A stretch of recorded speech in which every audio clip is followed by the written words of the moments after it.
नागपुर शहर में रहने वाली बबीता भले ही 55 साल की थी, लेकिन उसमें अभी भी सबसे अच्छा दिखने की होड़ रहती थी। उसे इस बात की बिल्कुल चिंता नहीं होती थी कि लोग क्या कहेंगे। कुछ ही दिनों में उसके इकलौते बेटे विराज की शादी होने वाली थी, इसलिए बबीता ने अपने लिए ढेर सारी नई नई साड़ियां खरीदी। साथ ही उसके साथ नए नए डिजाइन वाले ब्लाउज बनवाए थे। ये सब देख एक रोज उसके पति सतीश ने उससे कहा, बबीता तुम क्यों इतनी फिजूल खर्ची करती हो? बेटे की शादी है सिर पर, वैसे ही इतना सारा खर्चा पड़ा है। आप खुद तो चीथड़ों में घूमते रहते हो और चाहते हो कि मैं भी वैसे ही चीथड़े कपड़े पहनूं। अगर तुम्हारा बस चले तो तुम तो मुझे भिखारन बना दो, और अगर तुम्हारा ज्यादा ही मन चल रहा है तो मैं ये सारी साड़ियां वापस कराती हूँ और काम वाली बाई के कपड़े पहन लेती हूँ, तभी तुम्हारे कलेजे को ठंडक पड़ेगी ना। उसका गुस्सा देखकर उसके पति ने उससे कहा, अच्छा ठीक है महारानी, जो तुम्हारा मन आए वो करो। शादी वाला दिन भी आ गया। सभी ओर चहल पहल मची थी। नई बहू ब्याह कर घर में आ गई। सभी रिश्तेदारों ने बहू की खूब तारीफ की, लेकिन ये सब देख बबीता का मन कचोटने लगा और वो अपनी मन ही मन सोचने लगी, मैं कहाँ अपनी बहू किंजल से कम हूँ। कल रिसेप्शन पार्टी है, ऐसा तैयार होंगी कि सब मेरी ही तारीफ करेंगे। मैं भी उसी की तरह कपड़े बनवा लेती हूँ।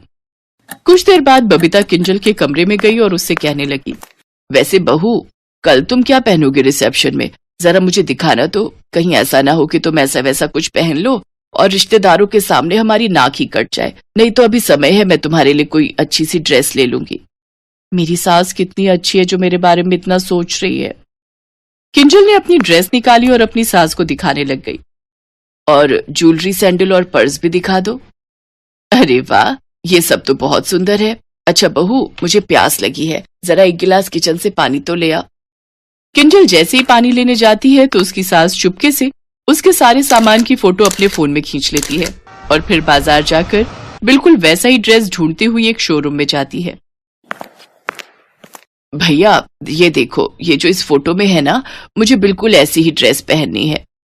सेल्समैन ने उस फोटो को देखा, फिर ऊपर से नीचे तक बबीता को देखा और फिर कहने लगा, माताजी ये कपड़े आप पर अच्छे नहीं लगेंगे। आप अपनी उम्र के हिसाब से कपड़े लीजिए, वो आप पर ज्यादा अच्छे लगेंगे। ये सुनकर बबीता पूरी तरह भड़क गई। चुप कर नास पीटे, तुझे अपने कपड़े बेचने हैं या मुझको सलाह देने बैठा है? अरे सलाह देने का इतना ही शौक है तो तू शोरूम की जगह सलाह केंद्र क्यों नहीं खोल लेता? मुझे क्या, मुझे तो अपना सामान बेचना है जी। उसने वैसे ही कपड़े निकालकर बबीता को दे दिए। इसके बाद वो शूज की दुकान पर गई और बोली, ये सैंडल देखो और बिल्कुल इसके जैसे ही सैंडल लाकर मुझे दे दो। लेकिन नाप तो बताइए, किसके नाप का लेना है? इतनी बड़ी तो सामने बैठी हूँ, दिख नहीं रही क्या? ये आपको अपने लिए चाहिए क्या? क्यों, तुझे कोई प्रॉब्लम है क्या? मुझे क्या प्रॉब्लम होगी? दुकानदार मन ही मन मुस्कुरा रहा था, जिसे देख बबीता ने कहा, क्या हुआ मोए, तू क्यों मुस्कुरा रहा है? तेरे सीने पर क्यों सांप लूट रहे हैं? मैं जानती हूँ तुम समाज वालों की थिंकिंग कितनी खराब होती है, लेकिन मुझे क्या करना, मेरी तरफ से तो तू भाड़ में जा। बबीता सैंडल लेने के बाद अपनी बहू जैसी ज्वेलरी भी ले आई और फिर सब लेकर वो घर आ गई।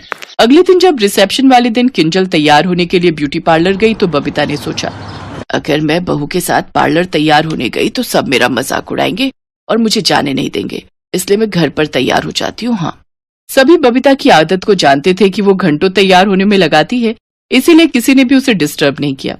उधर किंजल जब सज धज कर आई तो सब लोग उसे देखते ही रह गए। पार्टी में सभी लोग पहुंच गए थे तो वहीं सतीश जी अपनी पत्नी बबीता को ढूंढते हुए आए। अरे विराज की माँ, और कितना टाइम लगेगा तैयार होने में? अरे दुल्हन भी कब की तैयार होकर आ गई, लेकिन तुम्हारा सजना अभी खत्म नहीं हुआ। कुछ देर बाद बबीता दुल्हन की तरह सज धज कर पार्टी में आ पहुंची, जिसे देख सभी रिश्तेदार आपस में बातें बनाने लगे। ये देख बबीता मन ही मन मुस्कुराई और बोली, लगता है सब मुझे देख सरप्राइज्ड हो गए हैं। इसके बाद बबीता ने अपनी ननद से पूछा, क्यों बिमला दीदी, कैसी लग रही हूँ मैं? खैर छोड़ो, मैं जानती हूँ कि मैं किंजल से बहुत अच्छी लग रही हूँ। सच कहूँ तो आप जैसा तो यहाँ कोई नहीं लग रहा है। लेकिन अंदर ही अंदर सब बबीता को देखकर हंस रहे थे, क्योंकि वो एकदम जोकर लग रही थी। किंजल की नजर जब अपनी सास के कपड़ों और सैंडल ज्वेलरी पर गई तो वो हैरान हो गई और वो अपने पति विराज से बोली, तो इसीलिए तुम्हारी माँ ने मुझसे सारा सामान दिखाने को कहा था ताकि वो मेरी कॉपी कर सके। ये बात सुन विराज अपने दांत पीस रहा था, लेकिन वो खुलकर कुछ कह नहीं पा रहा था। सभी मेहमान अब उसे देखकर हंस रहे थे। ये देख बबीता को अब बुरा लगने लगा था, लेकिन वो किसी से कुछ कह भी नहीं पा रही थी। कुछ देर बाद सभी मेहमान अपने घर जाने के लिए निकल गए। इसके बाद अचानक से बबीता के चेहरे पर जोर से इचिंग होने लगी।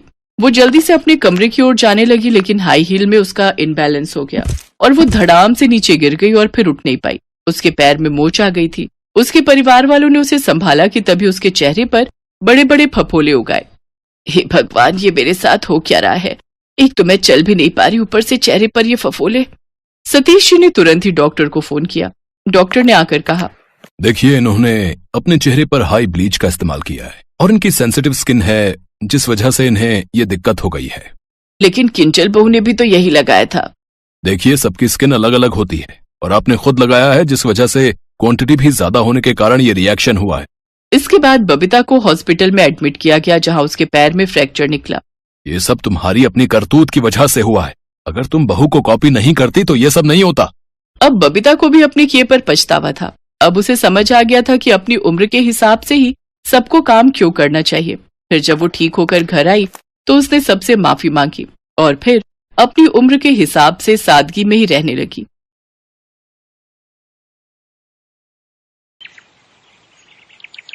मनीष एक ऑटो रिक्शा चलाता था। जब वो 15 साल का था तब उसके पिता का देहांत हो गया। इसी कारण मनीष को ही घर की जिम्मेदारी उठानी पड़ी और कॉलेज की पढ़ाई छोड़कर पिता की ऑटो चलाने का काम मनीष ने संभाल लिया। मनीष की बड़ी बहन सुलेखा की शादी में जो उसके पिता ने कर्जा लिया था, उसे उतारने के लिए मनीष ने अपना घर भी बेच दिया और माँ के साथ किराए के घर में रहने लगा। मनीष की बड़ी बहन अपने ससुराल में खुश है। इस बात की उसे बहुत तसल्ली है। माँ, सुलेखा दीदी का मेरे मोबाइल पर फोन आया है, तुम बात कर लो, फिर मैं ऑटो लेकर काम पर निकलता हूँ। हेलो सुलेखा दीदी, ये लो, माँ से बात करो। हाँ बेटी, अपना ध्यान रखा कर, खूब खाया पिया कर, इससे बच्चे की सेहत पर अच्छा असर होगा। अब बस यही इच्छा है कि जल्दी से मैं नानी बन जाऊं और मनीष मामा। हाँ वो तो है, अब मामी कहलवाने वाली बस आ जाए तो मैं सुकून से तीर्थ यात्रा पर निकल जाऊंगी। नहीं नहीं, अपने नाती पोतों को खिलाकर ही तीर्थ यात्रा पर जाऊंगी। माँ, बस मनीष के लिए अच्छी सी लड़की ढूंढ लो जो घर संभाल ले। माँ, मुझे देर हो रही है, बाद में बात कर लेना। अच्छा सुलेखा, मैं तेरे से बाद में बात करती हूँ, मनीष को देर हो रही है। मनीष ऑटो लेकर काम पर निकलता है। उसे पहले ही बहुत देर हो चुकी थी, पर रास्ते में जाम भी बहुत था। वो सवारी का इंतजार कर रहा था, तभी उसका एक साथी जो उसकी तरह ऑटो चलाता था, वो किसी लड़की से झगड़ रहा था। अरे देखिए मैडम, ऐसा थोड़ी होता है? जब आपने मुझे यहाँ छोड़ने के लिए पैसे तय किए हैं तो चुपचाप मेरे पैसे दे दो ना। भैया, मैंने आपको बोला ना, मेरा पर्स रास्ते में कहीं गिर गया। मेरा मोबाइल फोन भी उसी में है और सारे पैसे भी। मेरा पर्स कहीं नहीं मिला। मैं तुम्हें बोल रही हूँ ना, मुझे अपना नंबर दे दो, मैं तुम्हारे नंबर पर पैसे भेज दूंगी। अभी मुझे देर हो रही है, मुझे सामने होटल में एक फंक्शन में पहुंचना है। अब क्या हुआ निरंजन, लड़ क्यों रहे हो सुबह सुबह? अरे देखना यार, सुबह सुबह पहली सवारी मिली और वो भी मुझे पैसे देने के लिए मना कर रही है। इन मैडम का पर्स कहीं खो गया है और मुझसे कह रही है कि पैसे बाद में देंगी। अरे ऐसा थोड़ी होता है भाई। कोई बात नहीं निरंजन, कभी कभी किसी की परेशानी को भी समझना चाहिए। एक काम कर, तेरे कितने पैसे बने? मैं दे देता हूँ, ये मैडम मुझे बाद में दे देंगी। मनीष निरंजन को ऑटो के 200 रुपए दे देता है। Thank you so much. मेरा नाम अर्चना है, आप मुझे अपना नंबर दे दो, मैं आपके नंबर पर ऑनलाइन पेमेंट भेज दूंगी। बाकी अगर मुझे देर ना होती तो मैं आपको अभी पैसे दे देती। अब कोई बात नहीं मैम, ये लीजिए मेरा नंबर। अर्चना नाम की वो लड़की मनीष का मोबाइल नंबर ले लेती है और अगले दिन मनीष के मोबाइल पर पैसे ट्रांसफर कर देती है। आपके पैसे मैंने अकाउंट में भेज दिए हैं, आप चेक कर लीजिए। और कल के लिए एक बार फिर से थैंक यू, आपने अनजान होकर भी मेरी मदद की। अर्चना और मनीष बात करने लगते हैं। अर्चना को मनीष से बात करना बहुत अच्छा लग रहा था। उसके बाद 1-2 बार अर्चना की मुलाकात मार्केट में मनीष से हो ही जाती है। धीरे धीरे दोनों दोस्त बन जाते हैं। मनीष को पता चलता है कि अर्चना एक बहुत ही अमीर खानदान की लड़की है, तो वो उसे समझाता है। अर्चना, तुम बहुत ही अमीर खानदान की लड़की हो, तुम में और मेरे में जमीन आसमान का फर्क है। मैं एक मामूली ऑटो रिक्शा चलाने वाला गरीब लड़का हूँ। तुम्हारा और मेरा यूं दोस्ती रखना ठीक नहीं है, प्लीज तुम मुझसे मत मिलो। तुम ना मिलने की बात कर रहे हो, पर आज तो मैं तुम्हें अपने प्यार का इजहार करने आई थी।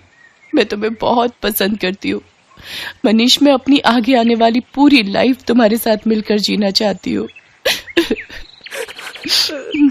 कहते कहते अर्चना फूट फूट कर रोने लगती है और मनीष उसे गले लगा लेता है। अर्चना अपने मम्मी पापा से इस बारे में बात करती है और जबरदस्ती मनीष से शादी करने के लिए मना लेती है। इधर मनीष भी अपनी माँ और बहन से इस बारे में बात करता है और एक शुभ मुहूर्त में दोनों की शादी हो जाती है। अर्चना का स्वभाव बहुत अच्छा था। उसे इस बात से कोई फर्क नहीं पड़ता था कि उसकी ससुराल गरीब है। न ही उसने कभी इस बात की कोई शिकायत की। अर्चना, अब तुम मेरे साथ शादी करके खुश तो हो ना? हाँ मनीष, मैंने तुम्हें दिल से प्यार किया है। मैं तुम्हारे साथ बहुत खुश हूँ। माँ जी, सुलेखा दीदी सब मुझे कितना प्यार करते हैं। मुझे तो महसूस ही नहीं हुआ कि मैं अपना घर छोड़कर आई हूँ।